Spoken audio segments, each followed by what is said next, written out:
لیکن نرگس کو اس راہداری سے واپس آتے دیکھ کر خاموش رہا۔ نرگس نے ہماری طرف دیکھا اور بولی، تم دونوں کے لیے چائے اوپر لے آؤں یا نیچے آؤ گے؟ چائے تو ہم نیچے ہی آ کر پیئیں گے، لیکن کیا چائے تیار ہونے تک ہم کوٹھی کا اوپر کا یہ حصہ دیکھ سکتے ہیں؟ میں نے کہا، پوری آزادی سے، کوئی روک ٹوک نہیں ہے۔ نرگس کہتے ہوئے کچن والے دروازے میں گھس گئی۔ اوپر 4 کمرے تھے، 2 اسال کے ایک طرف اور 2 دوسری طرف۔ وہ چاروں کے چاروں قیمتی ساز و سامان سے آراستہ تھے۔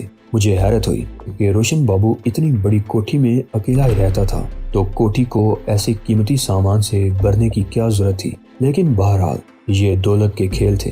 روشن بابو کے پاس دولت تھی، وہ اسے کسی بھی طرح خرچ کر سکتا تھا۔ چوتھا کمرہ بالکل اسی طرح کا تھا جس میں ہم نے رات گزاری تھی۔ اس کی بڑی بڑی محرابی کھڑکیاں بھی پچھلی طرف کھلتی تھی۔ میں نے کھڑکی کھول دی اور باہر جھانکنے لگا۔ رات کو اس طرف کچھ نظر نہیں آیا تھا، لیکن دن کی روشنی میں نظر ڈالتے ہی میں چونک گیا۔ اس طرف ایک بہت بڑا سوئمنگ پول تھا جس میں شفاف پانی جھلک رہا تھا۔ پول کے فرش اور دیواروں پر نیلی ٹائلیں لگی ہوئی تھی جن سے پانی بھی نیلا نظر آ رہا تھا۔